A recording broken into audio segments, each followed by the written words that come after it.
પરમ કૃપાળુ શ્રીજી મહારાજ,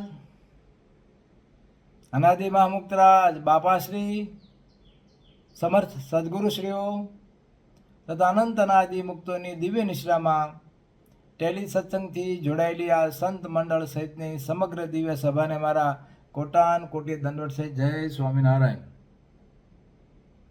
આપણે પરમ પૂજ્ય સદગુરુ શ્રી વૃંદાવનદાસજી સ્વામીની વાતોનો આસ્વાદ માણી રહ્યા છીએ. સ્વામીની વાતોમાંથી આજે આપણે વાર્તા નંબર 40થી આગળ વધીશું. સ્વામિનારાયણ હરે. સ્વામી કહે છે, મંદિરમાં મૂર્તિ પધરાવવી હોય ત્યારે પ્રથમ સિંહાસન સામે મૂર્તિ હોય, પછી પધરાવીએ એટલે સિંહાસનના મુખ્ય મુખ થઈ જાય. કોઈ નવું મંદિર બનાવ્યું હોય અને એમાં મૂર્તિની પ્રતિષ્ઠા પધરાવવાની હોય ત્યારે આપણે સૌ પ્રથમ મૂર્તિને સિંહાસન બાજુ લઈ જઈએ ત્યારે સિંહાસન સામે હોય ને મૂર્તિ સામે હોય આપણી દિશામાં.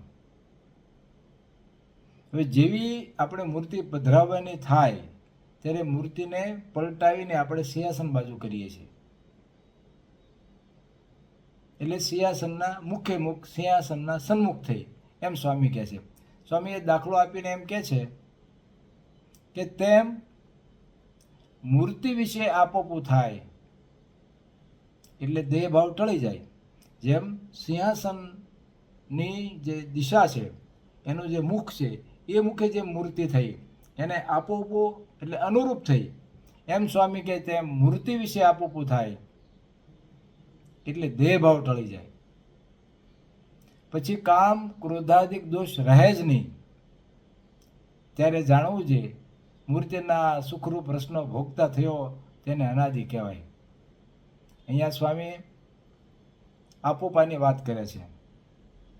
હવે આપોપું તો બધા જ અનુભવ્યું હોય. ભગવાને સૃષ્ટિની રચના જેવી કરી છે કે એમાં કોઈને કોઈની રીતે સૌ આપોપું ભોગવતા જ આવ્યા હોય છે. કોઈને બાળક પોતાના બાળક વિશે આપોપું હોય, કોઈને મિત્ર વિશે આપોપું હોય, કોઈને પતિ પત્ની વિશે અરસપરસ આપોપું હોય. આ આપોપું એટલે એકતા, મમત્વ, એના જેવું નજીક. આ આપોપાની અંદરનો અનુભવ બધાને છે. માનો કે કોઈ બાળકને કોઈ માતાએ અમેરિકા કે ગમે તે વિદેશમાં ભણવા મોકલ્યું હોય તો એની વૃત્તિ જે છે એ એના બાળક સાથે હોય, આપોપોથી એની સાથે જોડાયેલી હોય. એટલે એ જ્યાં સુખ દુઃખ ભોગવે, એને જમવાની અગવડતા પડે, એને જોબ ન મળે તો એની પીડા આ માતા અહીંયા અનુભવે, કારણ કે એને એની સાથે આપોપું છે. બાળકો તો બીજા ગયા હોય ભણવા માટે, બીજાની તકલીફ પડતી હોય, પણ બીજાની તકલીફથી એને એ સુખ દુઃખ અનુભવાતું નથી. પણ એને જેની સાથે આપોપું છે એની સાથેના જોડાણથી, એની સાથે વૃત્તિ જોડાવાથી એનું એને સુખ દુઃખ અનુભવાય છે. એમ સ્વામી અહીંયા કહે છે કે આપણે આપોપું કોની સાથે કરવાનું? મૂર્તિ સાથે. મૂર્તિ સાથે આપોપું એટલે પોતાપણાનો ભાવ, આત્મભાવ, પ્રેમ, એકત્વ, ઓતપ્રોત, તદ્રુપ, તલ્લીન, સંલગ્ન જે પણ કહીએ એ આ બધું મૂર્તિ સાથે થવું જોઈએ. મૂર્તિ સાથે એટલે કરવાનું છે કે મૂર્તિનું સુખ આપણે મેળવવા માટે આપણે આપોપું જો ન કરીએ તો આપણામાં જે દોષો રહ્યા છે એ દોષો એ સુખ લેવા દેતા નથી. આપણામાં દેહભાવ છે એટલે આપણામાં બધા કામ ક્રોધાદિક દોષો રહેલા છે. આપણે સારું ખાવા જોઈએ, રસાસાદ વૃત્તિ આપણી હોય તો એ આપણને પીડા કરતી હોય. આપણે સારી સારી સુખ સગવડતાઓ જોતી હોય, એના માટે દ્રવ્ય જોતું હોય તો લોભાદિક દોષો આપણી પાસે સવાર થઈ ગયેલા હોય. એવી રીતે આપણી જે અલગ અલગ ઈચ્છાઓ, મહત્વાકાંક્ષાઓ છે એ મહત્વાકાંક્ષાઓ જો પૂરી ન થાય તો ક્રોધ પણ એમાં આપણામાં સવાર થતો હોય છે. તો આ બધા જે દોષો છે એ દોષો આ લોકના સુખો ભોગવવામાં પણ અડચણરૂપ છે. તો મહારાજનું જે દિવ્ય સુખ છે, મહારાજનું દિવ્ય સુખ જે કિંમતી અલૌકિક છે એ સુખ ભોગવવામાં તો મુશ્કેલી પડે જ. એટલે દોષો દૂર કરવા જોઈએ. આપણે સરસ મજાનો જો ભાત રાંધેલો હોય અને એમાં જો કોઈ થોડા કાંકરા નાખી દે તો પછી આપણે ભાતને ખાવાનું સુખ લઈ શકશું? નહીં લઈ શકીએ, કારણ કે એની અંદર કાંકરા છે. તો એને જો દૂર થાય તો આપણે એનો ભાતનો સુખ લઈ શકીએ. એવી રીતે આપણામાં જે કામ ક્રોધાદિક જે કંઈ પણ દોષો છે એ દોષો તો ટળે જો મૂર્તિ સાથે આપણે જોડાઈએ, મૂર્તિ સાથે જો આપવું કરીએ. કારણ કે મૂર્તિ છે એ દિવ્ય છે. મૂર્તિની જેવાની સાથે આપણે જોડાઈએ ને એવા આપણે થઈએ. સારા માણસ સાથે જોડાઈએ તો સારા થઈએ, અને નબળા માણસ સાથે જોડાઈએ તો નબળા થઈએ. હવે મૂર્તિ સાથે આપવું એકત્વ ભાવ તદ્રુપ તલ્લીનતા કરીએ તો મૂર્તિમાં જેવા ગુણો છે એવા આપણામાં આવે. હવે એવા ગુણો લેવા માટે આપણે એની સાથે આપવું કરીએ એટલે એ દિવ્ય હોવાથી આપણા જે દોષો છે એ દેહભાવ દૂર થવાથી કામ ક્રોધાદિક દોષો આપણામાં રહે નહીં. હવે કામ ક્રોધાદિક દોષો જો ન રહે તો જ આપણે સુખ ભોગવી શકીએ. ભગવાનનો કોઈ ભક્ત હોય પણ જો કોઈ પાડોશી સાથે બાંધ્યો હોય કે કોઈ ભાગીદાર પોતાના સાથે બાંધ્યો હોય અને એકદમ મારામારીના ભાવમાં આવી ગયો હોય તો એને પછી મૂર્તિનું સુખ આવે ખરું? એ અઘરું છે. એટલે સ્વામી કહે છે કે મૂર્તિ સાથે જો આપણે આપવું કરીએ, મૂર્તિ સાથે જોડાઈએ તો મૂર્તિ દિવ્ય હોવાથી આપણે પણ દિવ્ય થઈએ અને આપણા જે દેહભાવ છે, આપણા જે કામ ક્રોધાદિક દોષો છે એ રહે જ નહીં એમ સ્વામી કહે છે.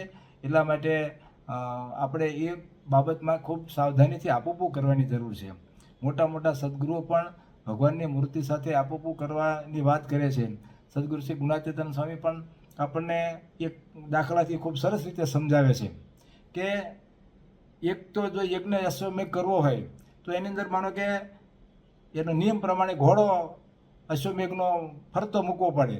જે કોઈ ઘોડો એને બાંધે એની સાથે એને યુદ્ધ કરવું પડે, અને યુદ્ધ કર્યા પછી જીતે તો એ ઘોડો છૂટો થાય, અને એમ કરતો કરતો જો ઘોડો પાછો આવે તો અશ્વમેઘ યજ્ઞ કરી શકાય.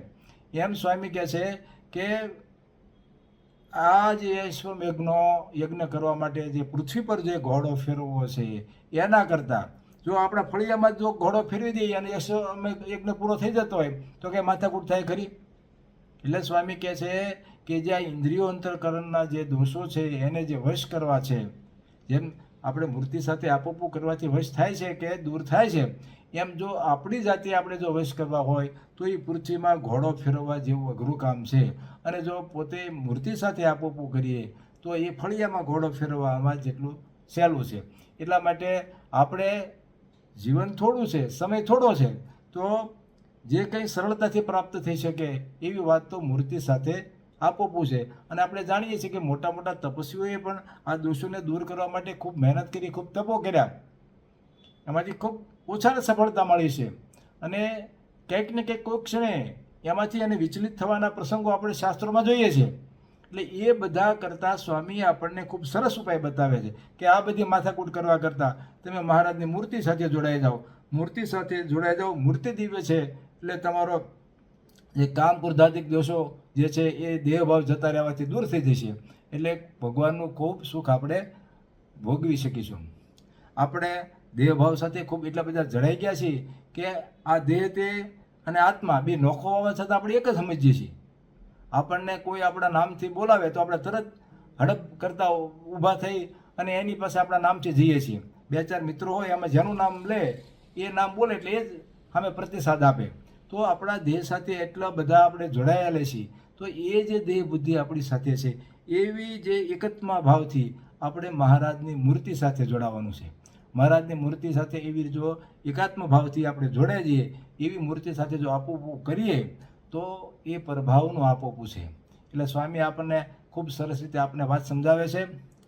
બાપાશ્રીની જે વાતો છે અને બીજા ભાગની 81મી વાતમાં પણ બાપાશ્રીને જ્યારે પ્રભાશંકરભાઈ કારણ શરીર ને મહાકારણ શરીર જે વિશે પૂછે છે ત્યારે બાપાશ્રી કહે છે કે મહાકારણ શરીર જે છે એ ઐશ્વર્યના રાગ છે, એ ખૂબ તૂટવા અઘરા છે, પણ મૂર્તિમાં જો આપવું કરે તો એ ટળી જાય છે. એટલે આટલી બધી જે અઘરી વાત શૈલી થઈ જતી હોય તો એ મૂર્તિ સાથેના આપવાથી છે.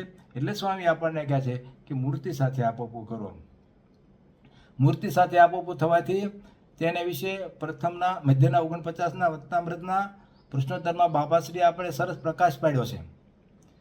પ્રથમના 51માં જે મહારાજને કીધું કે કેવા મોટા મહારાજ છે, પૃથ્વી, જળ, તેજ, વાયુ, આકાશ, મહત્તત્વ, અહંકાર, મહત્તત્વ, પ્રકૃતિ, પુરુષ અને અક્ષરથી પર ભગવાન છે. એવા ભગવાન ને જ્યારે એ બરાબર મુક્તના સમાગમે સમજે ત્યારે એના જે ઇન્દ્રિયો, દેહ ઇન્દ્રિયો છે પુરુષોત્તમ રૂપ થઈ જાય.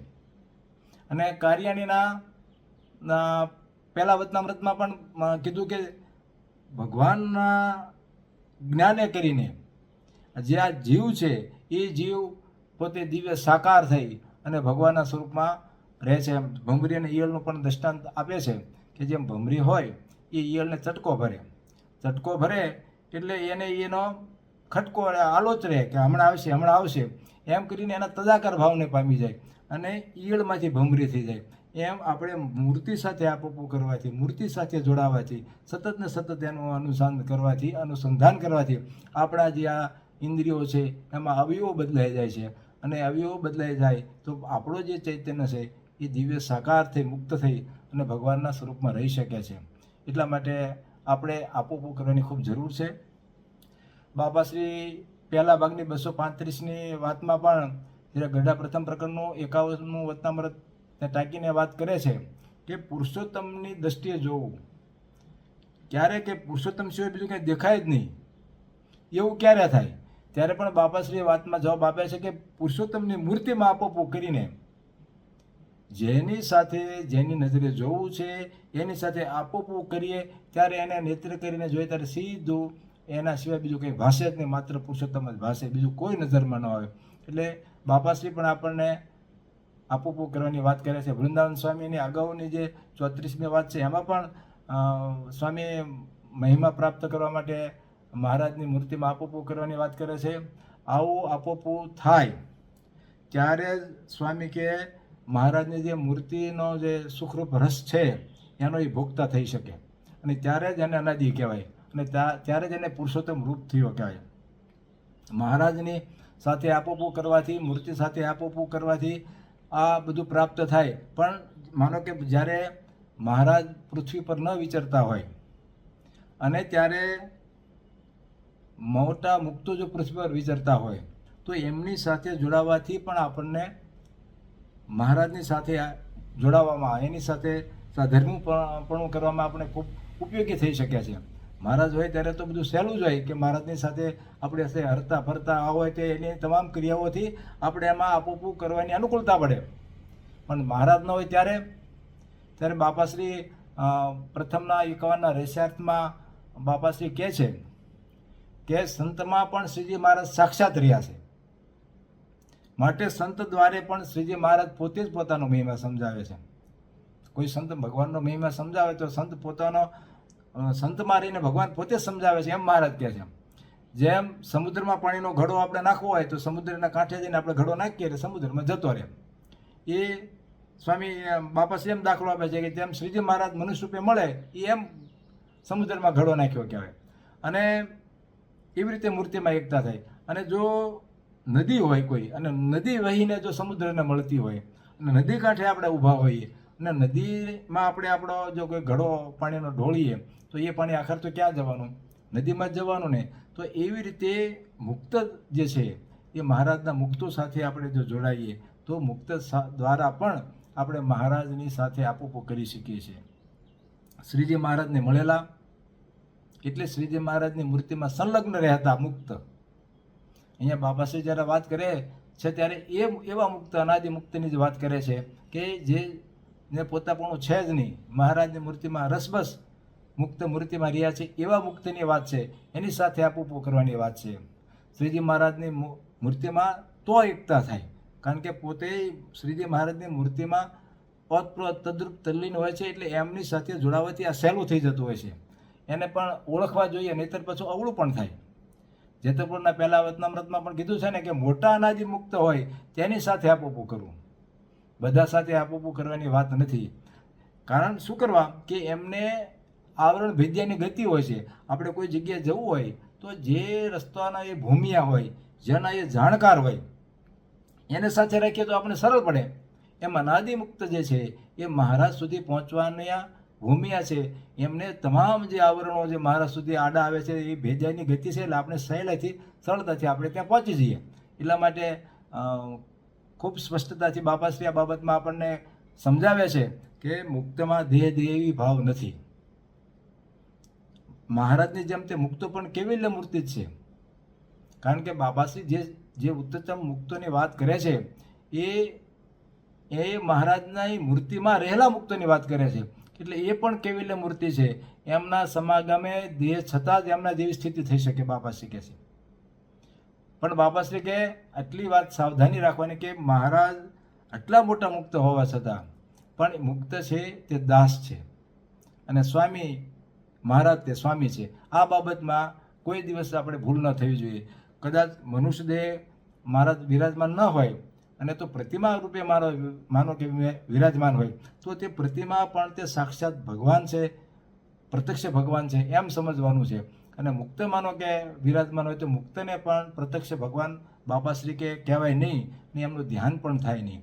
અને ધ્યાન તો માત્ર મહારાજનું જ થાય એટલી સ્પષ્ટતા મહારાજ કહે છે. જ્ઞાન ઉપદેશ આ બધું લેવામાં આપણે એમની વિશેષતા મુક્તની રાખીએ એમાં બાપાશ્રી કે કંઈ વાંધો નહીં, પણ ધ્યાન ભજન સ્મરણ જે કંઈ કરવાનું છે તે માત્ર ને માત્ર મહારાજનું કરવાનું છે. અને એવા મુક્તો જે છે એ જે આવા મુક્તો એ મહારાજમાં જોડે, પોતાનામાં ન જોડે. એટલે એવા મુક્તો સાથે જોડાવાથી આપણે સહેલું પણ થઈ જાય છે. એટલે એ ખૂબ સાવધાની રાખી અને એવા મુક્તને પકડવામાં કંઈ ખોટું પણ નથી, પણ એવા મુક્તોને ઓળખવા જોઈએ. જેતલપુરના પહેલા વચનામૃતના રહસ્યાર્થના પ્રશ્નોત્તરમાં પણ ધામમાંથી આવેલા ન હોય એવા મુક્ત વિશે આપોપું ન કરવું એમ બાપાશ્રી કહે છે. તો ધામમાંથી આવેલા કેવા હોય લક્ષણો, તો એના માટે પણ બાપાશ્રીએ થોડી સરસ ગાઈડલાઈન આપી છે કે જેમનું સમાગમ કરે, આવા મોટા મુક્તોનો સમાગમ કરે તેના ગાઢ સંકલ્પ બંધ થઈ જાય. ગાઢ સંકલ્પ બંધ થઈ જવાય ખૂબ અઘરા બાબત છે.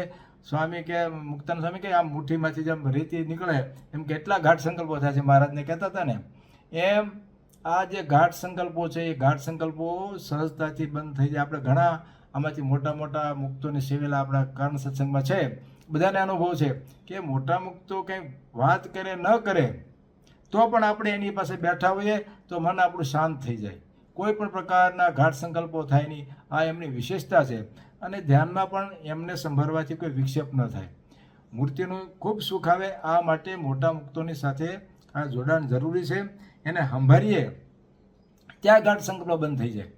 ઘણાને એ આયુષ્ય ન હોય તો પણ રાખે. ઘણાને આયુષ્ય પૂરી માનો કે થઈ ગઈ હોય તો પછી એને જતું રહેવું પડે, પણ એ લંબાવે. અને ઘણાને આયુષ્ય હોય તો પણ ધામમાં જવું તો તેડી જાય. ઘણાને કહે કે આ વખતે મેં તેડવા આવશું. આવા જે સમર્થ હોય એ સમર્થ જે મુક્ત છે મહારાજના સ્વરૂપમાં રસબસ. આપણે તો એવા બધા ઘણા એવા મુક્તોના જે દર્શન કરેલા છે કે કેવી રીતે મહારાજના સ્વરૂપમાં ઓતપ્રોત તદ્રુપ તલ્લીન રહીને મહારાજના સુખમાં જ સતત રહેતા હોય છે. તો એવા મુક્તની વાત અહીંયા છે. મહારાજ સાથે આપોપો કરીને મહારાજમાં જોડાય તે મોટા મુક્તને વિશે પણ આપોપો કરવાથી આમ આ રીતે કામ થાય છે. આપોપો માનવું એટલે શું કરવું? એ મુક્ત છે એ હું છું એમ આપણે સમજવું. કારણ કે મુક્તને આ લોકની કોઈ આલોચના નથી હોતી, માત્ર ને માત્ર મહારાજ સાથે જોડાઈ રહેવાના હોય છે. આપણો એક ગોલ નક્કી કર્યો હોય. આપણે માનો કે કોઈને કોઈ મોટા ક્રિકેટર થવું હોય તો એ મોટા ક્રિકેટરથી સફળ થયો હોય એને લક્ષ્યમાં રાખે. કોઈ કલાકાર હોય થયા તો એને લક્ષ્યમાં રાખે. કોઈને લેખક થવું હોય તો એને લક્ષ્યમાં રાખે. કોઈને વળી નેતા થવું હોય તો એને લક્ષ્યમાં રાખે. એમ આપણે જેના જેવું થવું હોય એને લક્ષ્યમાં રાખીએ તો આપણને સહેલાઈથી પ્રાપ્તિ થાય. એકલવ્યને જ્યારે વિદ્યા શીખવી હતી ત્યારે એને દ્રોણાચાર્યની પ્રતિમા કરી અને એની સાથે એને આપોપું કર્યું. અને એની સાથે આપોપું કરવાથી એને એ વિદ્યા એને પ્રાપ્ત થઈ. એટલે આપણે મોટા મુક્તોની સાથે જે ભગવાનના સ્વરૂપમાં રહેલા મુક્તો છે એની સાથે જોડાવાથી આપણને થોડી સરળતા રહે છે. છેલ્લા વચનામૃત 7ના વચનામૃતમાં પણ મહારાજ પોતાના અંતરનો સિદ્ધાંત જણાવતા કહે છે કે કલ્યાણી છું તેને ભગવાનને સાધવું, તેથી ઉપરાંત બીજું કંઈ જગતમાં સુખદાયી નથી. માટે જેમ પોતાના શરીરને વિશે જીવને આત્મબુદ્ધિ વર્તે છે તેવી ભગવાનના સંતને વિશે આત્મબુદ્ધિ થવી જોઈએ. અહીંયા પણ આપોપાની વાત આવે છે ભગવાનના સંત વિશેની. બાપા શ્રી એના રહસ્યાર્થના ખુલાસામાં બતાવે છે કે આત્મબુદ્ધિ કેમ રાખવી. જેમ દેહને દુઃખી આપણે થાય છે, આપણો દેહ છે, આપણે કંઈક ટાઢું ઊનું ગરમી કે કંઈક દુઃખ થાય તો આપણે દુઃખી થઈએ છીએ ને, એમ દેહને દુઃખી અને કંઈક સારું ખાવાનું મળે, સારું રહેવાનું મળે તો આપણે સુખી થઈએ, અને દેહને સુખી છીએ. એવો ભાવ પોતાના વિશે જે આવો સુખ દુઃખનો અનુભવે છે એવો ભાવ શ્રીજી મહારાજ તથા મુક્તને વિશે રાખે તો બહારથી આત્મબુદ્ધિ છે. અને જેમ સમગ્ર દેહમાં રહીને આપણે સમગ્ર દેહમાં રહીને જીવ સુખ દુઃખ ભોગવે છે, તેમ શ્રીજી મહારાજની મૂર્તિમાં નખશિખાંત રહીને શ્રીજી મહારાજનું સુખ ભોગવવું, તે અંતર્વૃત્તિએ શ્રીજી મહારાજના વિશે આત્મબુદ્ધિ એટલે પરભાવની આત્મબુદ્ધિ છે. એટલે બધી વ્યવસ્થિત રીતે આપણે બાપાશ્રી આપણે સમજણ પાડે છે. ગરડા છેલ્લા પ્રકરણના 11ના વચનામૃતમાં પણ મુક્તાનંદ સ્વામી પ્રશ્ન પૂછે છે કે નિર્વિકલ્પ સમાધિમાં જ્યારે જઈએ ત્યારે શાંતિ રહેવા બરાબર છે, પણ સમાધિમાંથી બહાર આવ્યા પછી પણ એવી શાંતિ રહેવા માટેનો શું ઉપાય છે? ત્યારે મહારાજ કે પોતાના દેહને વિશે જેવી દઢ આત્મબુદ્ધિ અને પ્રીતિ રહે છે, તેવી જ ભગવાન તથા ભગવાનના ભક્તને વિશે આત્મબુદ્ધિ અને દઢ પ્રીતિ રહે તો જેવી નિર્વિકલ્પ સમાધિમાં શાંતિ રહે છે, તેવી શાંતિ સમાધિ વિના પણ રહે. આટલું મોટું શ્રીજી મહારાજ પોતાના વિશે આપોપો કરવાથી, આત્મબુદ્ધિ કરવાથી આનું ફળ મળે છે, એટલા માટે કહે છે.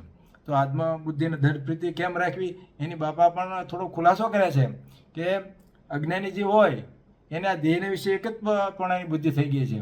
એને આપણે સમજાવી કે તું દેહથી આત્મા નોખો છો તો સમજાય ખરો, એને દઢ આંટી જ પડી ગઈ છે, એટલે કોઈ રીતે ટાળતી નથી. એવી દઢ પ્રીતિ શ્રીજી મહારાજને વિશે ને મુક્તને વિશે એકતા થઈ જાય. જે શ્રીજી મહારાજના સંતે ભૂલાય જ નહીં, યાદ રાખવો પડે એમ નથી, ભૂલાય જ નહીં, એવી આત્મબુદ્ધિ અને દઢ પ્રીતિ જો થાય, ભગવાનના ભક્તને સુખે સુખીઓ થાય ને ભગવાનના ભક્તને દુઃખે દુઃખીઓ થાય, એવા લક્ષણ જેને સાધનકાળમાં હોય તેને શ્રીજી મહારાજને વિશે અને સંતને વિશે આત્મબુદ્ધિ કહેવાય. અને જ્યારે સિદ્ધ દિશાને પામે બાપાશ્રી કહે ત્યારે જેવી રીતે દેહ મારીને સુખ દુઃખ ભોગવે છે, તેવી રીતે શ્રીજી મહારાજની મૂર્તિમાં સુખ ભોગતા પણ રહે, તે દઢ આત્મબુદ્ધિ કહેવાય, એટલે પરભાવની આત્મબુદ્ધિ કહેવાય. મૂર્તિ સાથે આપોપાનું ફળ તો જેમ શ્રીજી મહારાજ દિવ્ય છે તેમ આપણે પણ દિવ્ય થઈ જઈએ તો એ કેવી રીતે બને એ બાબતમાં ગઢા પ્રથમ પ્રકરણના 51મા વચનામૃતમાં આપણને થોડી દિશા મળે છે. કે એમાં પ્રશ્ન છે કે ઇન્દ્રિયો અંતઃકરણ તો જડ છે, જેમ આપણે એમની મૂર્તિ સાથે આપોપો કરીએ એમ અહીંયા કહે છે ઇન્દ્રિયો અંતઃકરણ તો જડ છે ને પુરુષોત્તમ રૂપ કેવી રીતે થતા છે, તો દિવ્ય ભાવ જતો રહે દિવ્ય કેવી રીતે થતા છે? તો એના ઉત્તરમાં બાપાશ્રી સમજાવે છે કે શ્રીજી મહારાજ તથા મુક્તના યોગે શ્રીજી મહારાજનો યથાર્થ મહિમા સમજ્યા પછી તે ભક્ત શ્રીજી મહારાજની મૂર્તિનું જે પ્રતિલોમપણે ધ્યાન કરે તે ધ્યાને કરીને શ્રીજી મહારાજને આકારે થઈ જાય છે. એટલું બધું જબરદસ્ત પરિવર્તન થઈ જાય છે. શ્રીજી મહારાજના ધ્યાને કરીને એટલું બધું જબરદસ્ત પરિવર્તન થઈ જાય કે એમના આકારે થઈ જાય છે, ત્યારે તે જીવ મટીને મુક્ત થાય છે. અને જેમ ભમરીને ધ્યાને કરીને ઈયળ ભમરી થાય છે, તેમ શ્રીજી મહારાજ દિવ્ય મૂર્તિ છે, તેમને ધ્યાને કરીને ભક્તોના ચૈતન્ય દિવ્ય સાકાર થઈ જાય છે અને એના ઇન્દ્રિયો પુરુષોત્તમ રૂપ થઈ જાય છે, એમ કહ્યું છે. આવી રીતે પુરુષોત્તમ રૂપ થઈ જાય છે. આ માઇક દેહ ઇન્દ્રિયોના જે અવયવો છે એ પુરુષોત્તમ રૂપ થઈ જાય છે એમ નહીં. આવી રીતે બાબાશ્રી ખૂબ સરસ રીતે આપણને સમજાવે છે.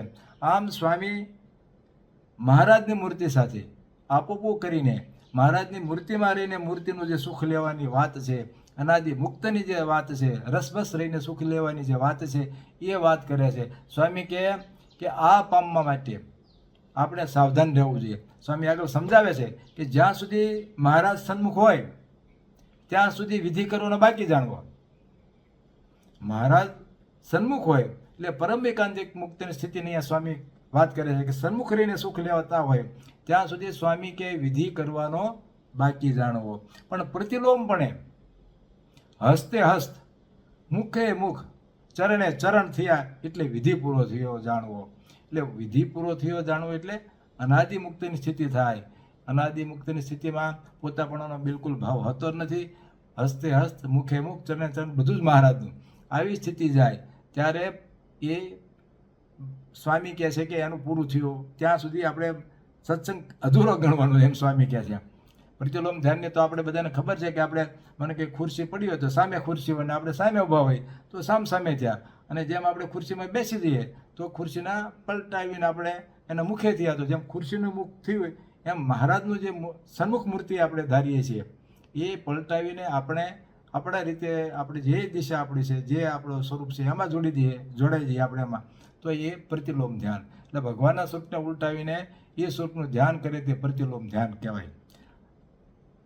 એમ મહારાજની મૂર્તિમાં રહીને સુખ લેવું એવી જે પલટાવીને મહારાજના સ્વરૂપમાં રહેવું એ અનાદિ મુક્તિની સ્થિતિ છે. ત્યાં સુધી ન પહોંચવાનું એટલે સ્વામી કે અધૂરું છે. જ્યારે મહારાજની મૂર્તિમાં રહેવાય એટલે પ્રતિલોમપણે મહારાજ સાથે જોડાતા પછી પોતાનું કંઈ જ રહેતું નથી. સ્વામી કે પોતાનો હાથ પોતાનો રહેતો નથી, પોતાનો મુખ પોતાનું રહેતું નથી, પોતાના ચરણ પોતાના રહેતા નથી, બધું જ મહારાજ સાથે ઓતપ્રોત થયું છે. એટલે આમ રાય ત્યારે આમ રહેવાય ત્યારે સ્વામી કે વિધિ પૂરો થયો જાણવો. પ્રથમના 51ના રહેસ્યાર્થમાં બાપાશ્રી પણ થોડીક આ વિશે આ જ વાત કરે છે કે શ્રીજી મહારાજ થકી અથવા તેમના મુક્ત થકી શ્રીજી મહારાજનો યથાર્થ મહિમા સમજીને શ્રીજી મહારાજની મૂર્તિમાં સંલગ્ન થઈને શ્રીજી મહારાજના મુખમાં મુખ, હસ્તમાં હસ્ત, ચરણમાં ચરણ, નેત્રમાં નેત્ર, મસ્તકે મસ્તક એવી રીતે એકતા કરીને સમગ્ર રીતે આખા કોઈ પણ પોતાનું અંગ અલગ રીતે નહીં, એકતા કરીને શ્રીજી મહારાજને નેત્ર કરીને શ્રીજી મહારાજને જુએ તે ભગવાન વચ્ચે જ ભગવાનનું દર્શન કહેવાય. પછી એને બીજું ક્યાંય જોવાનું રહેતું નથી.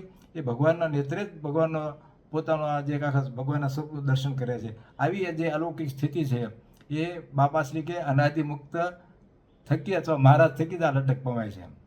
ગુણાતીતાન સ્વામી પણ પ્રતિલોમપણે ભગવાનનું ધ્યાન કરવું એમાં સુખ છે એમ કહે છે, પણ બીજો પ્રતિલોમ સિવાય બીજો સુખનો ઉપાય નથી એમ સ્વામી કહે છે. માટે પ્રતિલોમનો અભ્યાસ નિરંતર રાખવો સિદ્ધાંત વાત છે. સદગુરુ શ્રી ગોપાળન સ્વામી પણ કહે છે કે આ જીવમાં જે રાગ રહ્યા છે એ રાગ કાઢવા માટે સમાજનિષ્ઠ પુરુષ હોય કે વિચારવાન પુરુષ હોય કે જ્ઞાની પુરુષ હોય, પણ જીવમાંથી રાગ ટળવા ખૂબ અઘરા છે. પણ પ્રતિલોમપણે કરીને જીવમાં ભગવાનની મૂર્તિને જોઈ રહે તો આ પંચ વિષયની વાસના રાગ તે ટળે છે. જે જો ધ્યાનનો ઉપાય કયો તેમ ન કરે તો જીવમાંથી રાગ ટળે એમ નથી. આપણે જેમ મૂર્તિમાં આપોપો કરી અને જે બધા રાગ ટાળવાના છે એ માટેનો ઉપાય આ સ્વામી કહે છે, બાકી બીજો કોઈ ઉપાય નથી. આમ બાપાશ્રી પણ કે આપણે ખૂબ સરસ વાત છે કે બાપાશ્રી પાસે મૂર્તિ લાવે છે ત્યારે બાપાશ્રી મહારાજની મૂર્તિ અને કોઈ હરિભક્ત લાવ્યા છે અને જોઈને ખૂબ રાજી થાય છે અને કહે છે કે હાલતા ચાલતા બધે આ મૂર્તિનો આલોચ રાખવો. અને પછી બાપાશ્રી શું કહે છે કે પ્રતિલોમ વૃત્તિએ મૂર્તિમાં વૃત્તિ રાખવાનો અભ્યાસ રાખે તો તત્કાળ મૂર્તિ સિદ્ધ થઈ જાય. એમ સૌને કહીને પછી દર્શન થાય તેમ પોતે મૂર્તિ રાખી. આપણે બળદિયા મંદિરમાં બાપાશ્રીની આવડી આ મૂર્તિ છે. આ મૂર્તિ આપણે બળદિયા મંદિરમાં પ્રસાદીના પલંગ પર વિરાજમાન છે. એમાં બાપાશ્રી ખોળામાં મૂર્તિ રાખે એમ બાપાશ્રી સમજાવે છે કે આમ મૂર્તિ રાખે તો પ્રતિલોમપણે બધું થાય. બાપાશ્રીનો તો પ્રાગટ્ય પ્રતિલોમ માટે જ થયું. બાપાશ્રીનો કે અનાદિ મુક્તિની સ્થિતિ સમજાવવા માટે. એટલે બાપાશ્રી સરસ રીતે આપણને સમજાવે છે કે આવી રીતે બાપાશ્રી કે મૂર્તિ રાખવી એમ. એ આ ઓરિજિનલ બાપાશ્રીનો ફોટો છે. તો આપણને બાપાશ્રી એટલું સમજવા માત્રથી આપણે બહુ સરસ રીતે સમજાય જાય કે પ્રતિલોમ ધ્યાન કેમ કરવું. મામા પણ અમૃત સરિતામાં આ ધ્યાન વિશે, પ્રતિલોમ ધ્યાન વિશે ખૂબ સરસ રીતે વારંવાર વાતો મામા એ પણ કરી છે. પણ એક બાબતમાં ખૂબ સ્પષ્ટતા મામાએ કરી છે કે ધ્યાન તો માત્ર ને માત્ર ઉપાસ્ય મૂર્તિ ભગવાન શ્રી સ્વામિનારાયણનું જ કરવાનું, પણ ધ્યાનમાં આવતા વિક્ષેપો કે આવરણો દૂર થઈ જાય એના માટે મામા કહે છે કે શરૂઆતમાં 2-3 મિનિટ સદગુરુ શ્રી ગોપાળાનંદ સ્વામી, સદગુરુ શ્રી ગુણાતીતાનંદ સ્વામી, સદગુરુ શ્રી મુક્તાનંદ સ્વામી કે બાપાશ્રી સાથે વધારેલા કોઈ પણ એ સમર્થ મુક્તો હોય એનો સ્મૃતિ સભાએ સહિત કરવાની અહીંયા સ્વામી કહે છે, બાપાશ્રી કહે છે, મામા કહે છે કે એ સ્મૃતિ કરવાથી આપણી જે ધ્યાનમાં જે વિક્ષેપો અને આવરણો આવે છે એ દૂર થઈ જાય. પછી આપણે જ્યારે મહારાજની મૂર્તિ જ ધારીએ ત્યારે આ સમગ્ર સભા જે આપણે ધારી છે મહારાજની મૂર્તિને વિશે લીન થઈ જાય છે અને માત્ર ને માત્ર એક મૂર્તિ જ રહે છે. મામા કે એ સળંગ જે મૂર્તિ છે એ સળંગ મૂર્તિ સળંગ દેખાવી જોઈએ. મહારાજની મૂર્તિ ચરણારવિંદથી લઈ અને શિખા પર્યંત મામા કે બરાબર દર્શન કરવા, કંઈ કચાશ રાખ્યું નહીં. ભગવાનના ચરણ કેવા છે, ભગવાનના ચરણની આંગળીઓ કેવા છે, ભગવાનના હાથ કેવા છે, હાથની આંગળીઓ કેવી છે, છાતીનો કેવો ભાગ છે, ભગવાનનો કંઠ કેવો છે, નાસિકા, નેણ, કાન, આંખ, સમગ્ર ગાળ, સમગ્ર જે મહારાજનું સ્વરૂપ છે એ બરાબર મામા કે આબેહૂબ દેખાય. પ્રત્યક્ષ આમ જેમ મહારાજ સામે ઊભા હોય અને દર્શન થાય એમ બરાબર મૂર્તિ દ્રઢ કરી દેવી. મહારાજની પછી મામા કે જેમ મૂર્તિ છે એમ ચારે કોર દેખાય. એ ભૂલે તોય ન ભૂલાય, યાદ કરવી પડે એ વસ્તુ ન કી અને ભૂલે તોય ન ભૂલાય. મામા કે એવી રીતે દ્રઢ કર્યા પછી આપણો જે આકાર છે, આપણો જે દેહ છે એ ભૂલીને મૂર્તિ રૂપ થઈને મૂર્તિ જોવાની વાત કરે છે મામા. આપણને મૂર્તિમાં રાખ્યા છે મામા કે આશીર્વાદ તો છે જ. મામાએ તો અમૃત સરિતામાં અને બાપાશ્રીએ પણ વારંવાર બધા જે મૂર્તિમાં રાખવાના જે આશીર્વાદ આપ્યા છે એ આપણે બધા જાણીએ છીએ.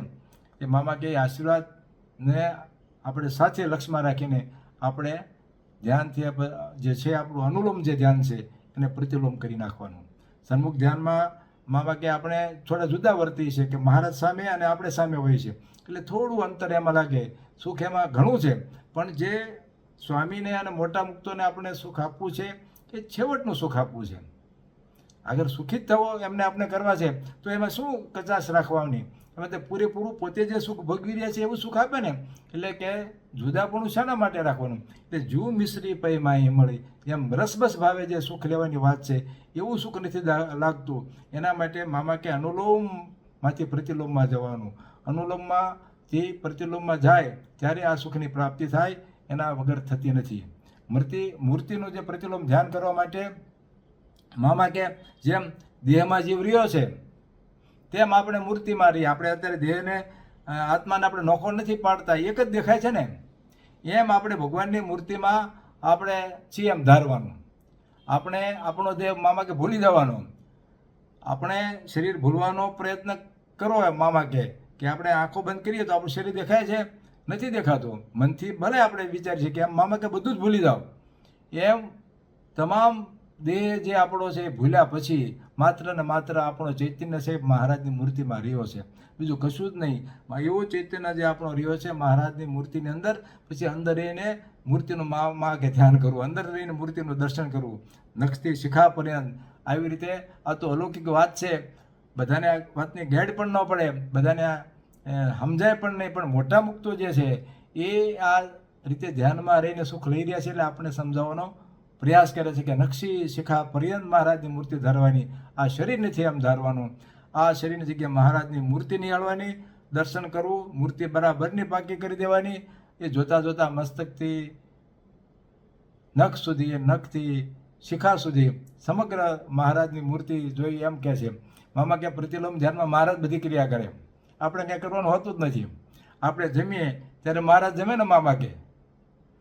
જો આ રીતે ધ્યાન પાકું થઈ જાય તો એમ જ થાય કે પછી ત્યારે જ્યારે જમવાનું જમાય ત્યારે મહારાજ જમતા હોય તો આપણે શું કરવાનું કે મહારાજ જમે છે એનું દિવ્ય આનંદ લૂંટીએ, એ અલૌકિક સુખ માણીએ. મામા કહે છે ધ્યાન એટલે ભગવાનના સ્વરૂપનું સાક્ષાત, મામા કે બરાબર સાક્ષાત જ લાગવું જોઈએ. આપણે ક્રિયા કરીએ છીએ એમ નહીં. શ્રીજી મહારાજ બધી ક્રિયા કરે છે એવું દેખાય, એવું દર્શન થાય ત્યારે ખરું પ્રતિલોમ ધ્યાન એમ કહે છે. કોઈ પણ જગ્યાએ આપણો પોતાપણાનો ભાવ નહીં. આપણે જે ક્રિયા કરી છે બધી જ મહારાજ કરે છે. આપણું આખું સ્વરૂપ મામા કે બદલાઈ જાય. જેમ આંખ મીચીને ઊભા રહીએ તો આપણું સ્વરૂપ આમ કલ્પનાથી આપણે ખબર છે કે આપણું સ્વરૂપ છે, તેમ મહારાજનું સ્વરૂપ દેખાય મામા કે. આપણે અત્યારે ઓતપ્રોત એટલા બધા થઈ ગયા છીએ તો પણ આપણે આપણા સ્વરૂપને બંધ આંખે પણ જોઈ શકીએ છીએ. એવી રીતે ઓતપ્રોત થઈ જવાની વાત છે. મહારાજ રૂપ થઈ જવાય તે રસબસ ભાવની સ્થિતિ, અનાદિ મુક્તની સ્થિતિ. દરેક ક્રિયામાં મહારાજના સ્વરૂપનું ધ્યાન કર્યા કરું. મહારાજ તો મામા તો એમ કહે દરેક ક્રિયામાં મહારાજના સ્વરૂપનું ધ્યાન કર્યા કરું. હવે એ બધી અલૌકિક જે વાત છે, મહારાજ જ બધી ક્રિયા કરે છે અને પોતે અંદર રહીને મૂર્તિનું દર્શન કરે છે, એવું થાય ત્યારે આ વસ્તુ શક્ય બને. અને આને મામા કે આ પ્રતિલોમ ધ્યાન છે. મામા કે અઘરું લાગે આમ, આવું બધું ટેવ ન પડે, સેટ ન થયું એટલે. પણ એ તો મામા સાયકલને તરવાનો દાખલો આપે છે ને કે સાયકલ ન આવડતી હોય આપણને તો શરૂઆતમાં સાયકલ ચલાવવા શીખીએ ત્યારે આડો અવડું થાય, પડી જવાના થાય, અઘરું લાગે, બેલેન્સ ન લાગે. પણ એક સાયકલ જો બરાબર આવડી ગઈ તો પછી તો એમ રમતો રમતો ગમે એમ સાયકલ રેસ કરતો એમ નહીં ચલાવી શકે છે ને. એમ મામા કે જેમ તરતા ન આવડતું હોય અને પાણીમાં કોઈને નાખ્યો હોય તો તરતા ન આવડતું એટલે આમ આફળા પાપડો થઈને આમાં ત્યાં મારે. પણ જો તરતા આવડી ગયું હોય પછી જો એને પાણીમાં નાખે તો જેમ માછલા રમે એમ રમત કરતો કરતો પાણી સાથે કેવી રીતે રહી શકે છે, એમ સહજતાથી રહી શકે. એમ મામા કે પ્રતિલોમ ધ્યાન દ્વારા ભગવાનના સ્વરૂપમાં રહીને ભગવાનના સ્વરૂપનું દર્શન કરીને ત્યારે એ સ્થિતિ સહજ બની જાય છે. પ્રતિલોમ ધ્યાન જ એવું ધ્યાન છે મામા કે જેમાં મૂર્તિ ભૂલાય નહીં. બાકી તો મૂર્તિ યાદ રાખવી અઘરી છે, આમાં તો ભૂલાતી જ નથી મામા કે. મહારાજની મૂર્તિની અંદરથી નવીન નવીન સુખ આવ્યા કરે મામા કે. એક ક્ષણે સુખ આવ્યું, બીજી ક્ષણે આવે, આવું સતત અનંત કાળથી સુખ આવ્યા જ કરે, ચાલુ સુખ છે. આવું જે સુખ છે એ પ્રતિલોમ ધ્યાનથી અનાદિ મુક્તિની સ્થિતિથી થાય. આવી સ્થિતિ પ્રાપ્ત કરવાની સ્વામી વાત કરે છે. અને આવી અનાદિ મુક્તિની સ્થિતિ પ્રાપ્ત કરવા માટે સ્વામી કહે છે કે માટે મોટાના જોગે કરીને સત્સંગ પૂરો કરી લેવો. આ અનાદિ મુક્તિની સ્થિતિ કરવી એ કંઈ સહેલી વાત નથી, ખૂબ અઘરી વાત છે. ભગવાનનું સર્વોત્તમ સુખ સર્વોત્તમ રીતે લેવું એ એમ સહેલું નથી, પણ મોટા મુક્તને જોગે સહેલું છે. બાકી અઘરું છે. મોટા મોટા અનંત સંતોને મહારાજ એટલે લાવ્યા કે પોતાના સ્વરૂપના સુખની જે લેવાની આ લોકોને ફાવટ નથી, ઘડ નથી, લટક નથી, એ શીખવાડી શકે. અને એ આપણે જોઈએ છે કે એના માટે થઈને બાપાશ્રી જે પધાર્યા, બાપાશ્રીએ જેવા સમર્થ કે એને નાત જોત કુજાત કાંઈ જોયું નહીં, કઈ નાતનો છે કે કયા જ્ઞાતિનો છે એવું કશું ન જોયું, સ્ત્રી છે પુરુષ છે પાત્ર કુપાત્ર કશું જ ન જોયું. માત્ર ને માત્ર આશીર્વાદ આપ્યા અને કૃપા કરી અને એને પોતાના જે પ્રભાવથી એને અનાદિ મુક્તિની સ્થિતિમાં મૂકી દીધા. આ ખૂબ મોટી બાબત છે. આપણા પણ ખૂબ મોટા ભાગ્ય છે કે આપણને પણ બાપાશ્રીની જે મોટા મુક્તોના સંપર્કને જોગ સમાગમમાં જે આવ્યા અને એમની વાતોમાં વિશ્વાસ બેઠો તો આપણને પણ એવા કરી દીધા. આ આપણા માટે ખૂબ અદ્ભુત વાત છે. આપણા માટે બાપાશ્રીની આરે જે સદગુરુશ્રીઓ પધાર્યા, સદગુરુશ્રી ઈશ્વરદાસજી સ્વામી, બ્રહ્મચારી મહારાજ, આપણે જેમની વાતોનો આસ્વાદ માણી રહ્યા છે સદગુરુ વૃંદાવનદાસજી સ્વામી, મુનિ સ્વામી તો કેટલો બધો દાખલો કર્યો છે. એ સંત પરમ પૂજ્ય જાદવજી બાપા, પરમ પૂજ્ય સોમચંદ બાપા, પરમ પૂજ્ય મામા, આ બધા મુક્તો જેને જેને આપણે મળ્યા, જે સંપર્કમાં આવ્યા, એ બધાએ જેના જોગમાં જે આવ્યા એને એમણે એ બધાના પરિવર્તન કરીને એને મુક્ત દિશામાં પમાડી દીધી. સ્વામી આપણને માટે ખાસ આટલી બધી આપણા પર કૃપા છે, પણ સ્વામી આપણું ધ્યાન દોરે છે કે મૂર્તિ દેખાય એટલે સુખિયા થયા એમ નહીં. આપણે યાંત્રિક રીતે મૂર્તિ જોઈએ તો એનાથી આપણે સુખિયા થઈ ગયા છીએ એમ સમજવું ને એમ સ્વામી કહે છે કે એમ ન બને. મૂર્તિ તો એમ તો ચિતારા પણ સ્વામી કે દેખે છે.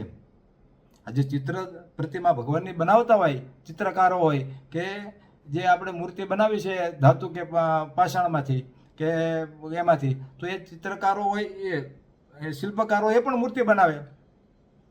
તો એ મૂર્તિ બનાવે ત્યારે એના મનમાં કેવી આંખ કેવું આ બધું વિઝ્યુલાઇઝ હશે ભગવાનની મૂર્તિને રજૂ કરતા પહેલાં એને બધી આખી કલ્પના હોય છે કે આવું ભગવાનનું સ્વરૂપ છે. પણ એને પોતાનો સુખ્યા નથી થતા. સ્વામી કે કેમ નથી થતા? કારણ કે એને એમાં એવો ભાવ નથી. એને તો પોતાની આજીવિકા માટે રોજીરોટી માટે મૂર્તિ ચિત્રી કે મૂર્તિ બનાવી અને આપી દીધી અને હિસાબ પૂરો થયો અને બીજી મૂર્તિ બનાવવા માંડી ગયા. એને એમ થાય કે પ્રત્યક્ષ સાક્ષાત મહારાજ છે, એની મૂર્તિ બનાવી રહ્યો છે, ભગવાન છે એવું બનાવી રહ્યો છે, તો એનામાં પરિવર્તન થાય. પણ એને એવું થતું નથી.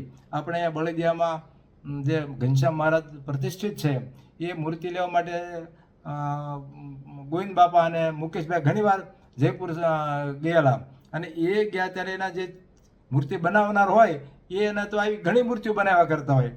એ વખતે એને થોડી ખબર હોય કે આ મૂર્તિ જશે ને અનેકના કલ્યાણ કરશે. પણ આપણે મૂર્તિ પ્રતિષ્ઠિત કરી, આ મૂર્તિ મંદિરમાં આવી, તો આ મંદિરમાં આવ્યા પછી મૂર્તિના દર્શન કરીને આ સ્થાનનો એટલો દિવ્ય પ્રભાવ છે કે એમાં ઘણાના જે અવયવો બદલાઈ જાય, ઘણાને સુખની અનુભૂતિ થાય, ઘણાને પોતાનો દેહ ભાવમાં ભૂલીને મહારાજના દિવ્ય ભાવમાં આવી જાય છે. એવું આ જે ભગવાનનું સ્વરૂપ છે એ એને એવું થાય છે, એવું અનુભવાય છે. એનું કારણ એ માત્ર યંત્રવત દેખતા નથી, ચિતારા દેખે એમ નથી દેખતા, પણ જ્યારે મૂર્તિરૂપ થઈને મૂર્તિના સુખમાં ઉતરે ત્યારે સુખ્યા થાય છે. એનું કારણ કે એ સાથે આપોપું ઓતપ્રોત થઈ જાય છે, એની સાથે એકત્વ પામે છે, ત્યારે એ ભગવાનના સ્વરૂપમાંથી સુખનો અનુભવ થાય છે. એટલે સ્વામી આપણને ખૂબ બરાબર સરસ રીતે દિવ્યતા સાચે સમજાવવાની વાત કરે છે. સ્વામી આપણને આગળ કહે છે કે એક ચકલી મેરુ પર્વત પર બેઠી હતી, તેને પાણી પાવા સારું ભગવાને બધું બ્રહ્માંડ બોલી નાખ્યું. શાસ્ત્રમાં પુરાણોમાં કથા આવે છે કે એ ચકલીને એવો વિશ્વાસને શ્રદ્ધા હતી કે ભગવાન મને અહીંયા જ પાણી પાય, તો ભગવાને એનો આદર કરીને એને શું કર્યું કે નીચેથી પાણીનું તળ ઊંચું કરી અને એ મેરુ પર્વતની ટોચ પર બેઠી હતી ત્યાં સુધી પાણી લઈ ગયા. એટલે એવું કરે એટલે સહેજે બધા બ્રહ્માંડો બોલાઈ જાય. સ્વામીએ દાખલો આપે છે, પણ સ્વામીને દાખલો આપીને શું કહેવું છે કે તેમ જે મૂર્તિમાં જોડાણો તેને અનંત કોટી બ્રહ્માંડ બોલાઈ ગયા અને મહારાજની મૂર્તિના સુખરૂપ પાણી પીધું. જ્યારે ભગવાનનું જે મૂર્તિનું સુખ છે ભગવાનની મૂર્તિમાં જોડાવાનો જે સુખ આવે છે એની સામે અનંત બ્રહ્માંડનો કોઈ હિસાબ નથી એમ કહે છે. એવું અદ્ભુત સુખ છે. અને જ્યારે અનંત બ્રહ્માંડની બધી રાગ ને એટેચમેન્ટ તોડીએ ત્યારે જ આ સુખનો આપણે પ્રાપ્તિ થાય. એટલે સ્વામી કે જેમ અનંત બ્રહ્માંડ બોલાઈ ગયા અને ચકલીએ પાણી પીધું, એમ આપણા માટે તો અનંત બ્રહ્માંડ બોલાઈ ગયા. આપણને મહારાજની મૂર્તિનું સુખ, આપણે એનો આનંદ મળ્યો એટલે બધું બોલાઈ ગયું અને મહારાજની મૂર્તિનો રસરૂપ જે સુખ, જે પાણી છે આપણે પીધું. સ્વામી કે માટે ભગવત ભાવ આવ્યો એટલે મૂર્તિના સુખમાં જોડાઈ ગયો. ભગવાનની મૂર્તિનો સુખનો અનુભવ કરવા માટે આપણે ખૂબ નિર્મળ હોવો જોઈએ. એટલા માટે કહે છે કે કોઈ પણ પ્રત્યે દ્વેષ ભાવ નહીં, બધા પ્રત્યે દિવ્ય ભાવ હોવો જોઈએ. એટલે સ્વામી કે ભગવત ભાવ આવે તો આ બધું થાય. એટલે આપણે આવો ભગવત ભાવ, આવો આપોપો ભાવ આવો થાય તો સ્વામી કે બધું પૂરું થયું. આમ સ્વામી આપણને આખી સમગ્ર વાતની અંદર કેવી રીતે આપણે મહારાજની મૂર્તિ સાથે આપોપો કરવું, મોટા મુક્ત સાથે કેટલા પ્રકારનું આપોપો કરવું અને મહારાજને મુખ્ય કેવી રીતે રાખીને આપણે એમના સુધી પહોંચી શકીએ, એ કરીને સન્મુખમાંથી અનાદિમુક્તની જે સ્થિતિ છે, પરમ એકાંતિકમાંથી અનાદિમુક્તની સ્થિતિ પ્રત્યેલોમ ધ્યાન દ્વારા કેવી રીતે કરવી અને મોટા મુક્તોના જોગ સમાગમથી કેવી રીતે શક્ય બને અને ક્યાંય પણ રાગ રાખ્યા વગર તમામ સમગ્ર બ્રહ્માંડ, તમામ વસ્તુ બધી આખી બોલાઈ ગઈ છે એમ સમજીને માત્ર ને માત્ર મહારાજના સ્વરૂપમાં જોડાઈને એ સુખનો આનંદ લેવો, એ માટેની આપણે આખી વાત સ્વામીએ આપણે સરસ રીતે કરી છે. આ સમગ્ર વાત કરવામાં કંઈ પણ ક્ષતિ રહી ગઈ હોય, સ્વામીને તો આપણે માણવાનો જ ભેગા થયા છે, પણ છતાંય વાત કરવામાં કંઈક ક્ષતિ રહી ગઈ હોય તો આપ સર્વ સભા મને ક્ષમા કરજો અને આપ સર્વ મારા પર રાજી રહેજો. આપણે હવે સદગુરુ શ્રી મુનિ સ્વામીની વાણીનો લાભ લઈશું અને ત્યાર પછી ધૂન કરી અને સભાની પૂર્ણાહુતિ કરીશું. આપ સર્વ મારા પર રાજી રહેશો. એ સાથે સહજાનંદ સ્વામી મહારાજની જય, બાપા શ્રીની જય, સદગુરુ શ્રીની જય, સ્વામિનારાયણ ભગવાનની જય.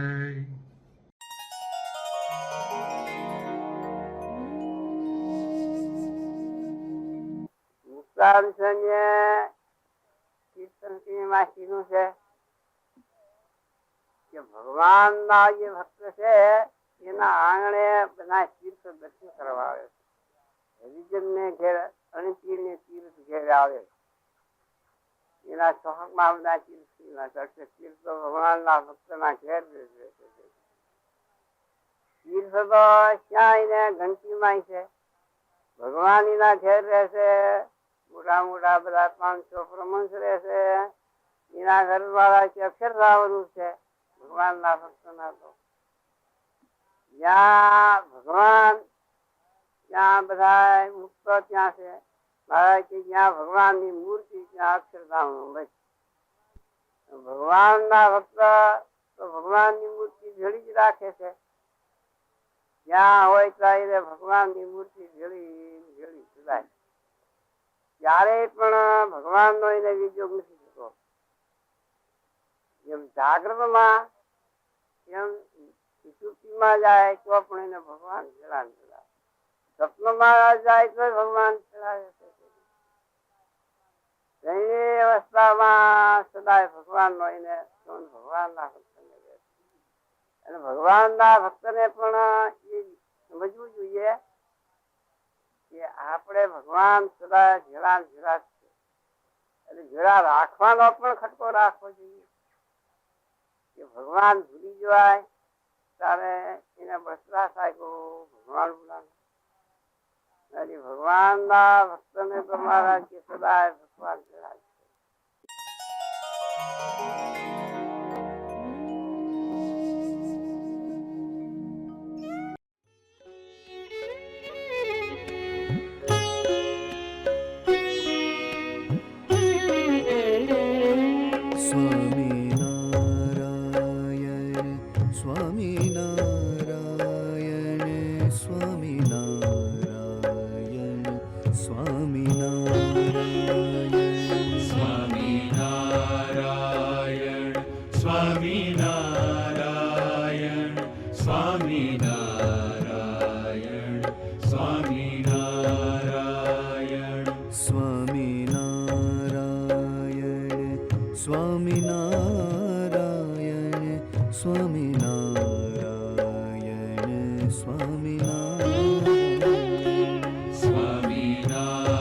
સ્વામિનારાયણ, સ્વામિનારાયણ,